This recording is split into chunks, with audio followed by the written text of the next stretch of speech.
Buongiorno as, and welcome to Cooking That Gets You Laid. This week, we're going Italian. I'm going to show you how to make a one-pot pasta.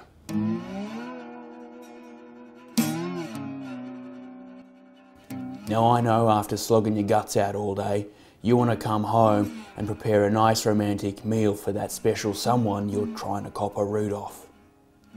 And it can be hard, so here's a quick, easy and inexpensive meal. So if you're a romantic cheapo, have a gander. About 1/2 to 2/3 fill a pot with water and whack the heat on under it to bring it up to the boil. Add enough salt to scorch the eyes of your enemies. When the water is boiling a heap, whack in your pasta. The important thing with cooking pasta is to make sure it doesn't stick. The best way to do that is to get the water back up to the boil ASAP. So shove any pasta that's sticking out into the hot as water, but don't give it a stir until the water is boiling a bloody heap again. Otherwise you'll stop it coming up to the boil quicker. While that's on, start getting your sauce ingredients ready. I use these sticks of salami. You can get them for around $5 at supermarchés, sometimes as much as $7. They don't go off as quick as the pre-sliced deli stuff, but you can use that too if you're in a pinch. Chop the end off about 1/5. Basically this thing will get you 4 to 5 batches of pasta sauce. Then you either want to put the rest in a seal bag or wrap it up like an Egyptian pharaoh so the air won't get to it. Probably don't worry about the sarcophagus. Then thump it into your fridge. Start by making a cut and peeling the outer casing off. If the salami is at fridge temperature, it's a lot easier to peel the casing off. Deli bought pre-sliced salami doesn't have that stuff, so you don't have to worry about it. Slice the salami up, then mince it by chopping lots. Once you're satisfied or bored, give it a rest. If you have the budget, grab a couple of cloves of garlic.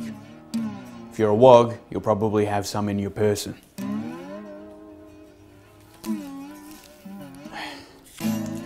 I'm only half wog, so I get half a head. Smash them, peel the skin off, and also mince them. Look at the pasta to see how it's going. Check the packet for cooking time and always undercook it by a minute. Grab a bit out with that weird hooky claw thing and have a taste. If you taste it and it's hard in the middle, give it a bit longer. If it's gone all mushy, you've overcooked it, you dunce. You want to ideally have a tiny little bit of bite in the middle of it left. Just a little bit of hardness, but not raw. Then get it the bloody hell out of that water. You might need to use a tea towel to hold the pot's handles if need be. Now, much like evil villains, we are dumping the unwanted contents into the ocean.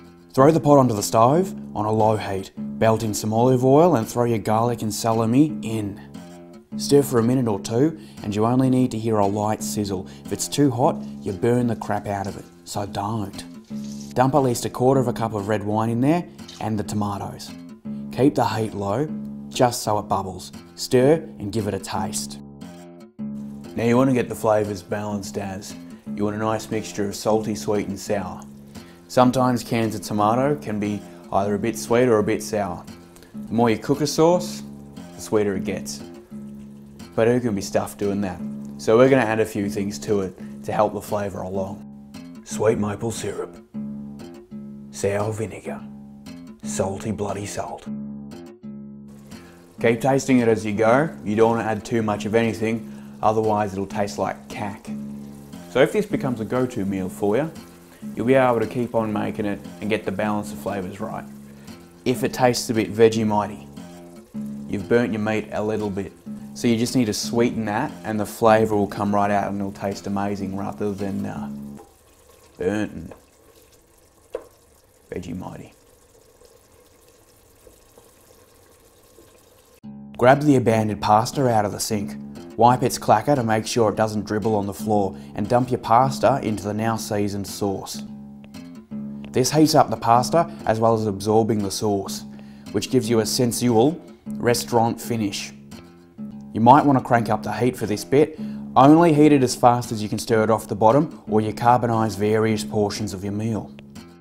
Okay, it's done. I'm going to add some olive oil now. Dump some in a bowl. You can drizzle with a little more olive oil and finish with parma and herbs. Or not. Alrighty, that's the one pot pasta. It's romantic as. You can also take it for lunch because the meat is cured. I don't know what disease it had. And you can even drape it on furniture. Not bloody my furniture. The recipe may or may not be in the flonk below.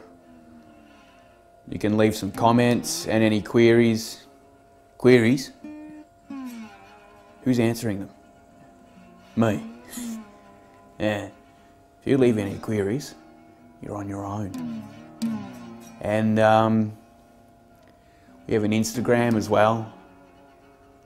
If you can share with me what an Instagram is on that, that would be very helpful. Until next time. Bonza Petit. More across? Like, where do you want it? It looks good to me.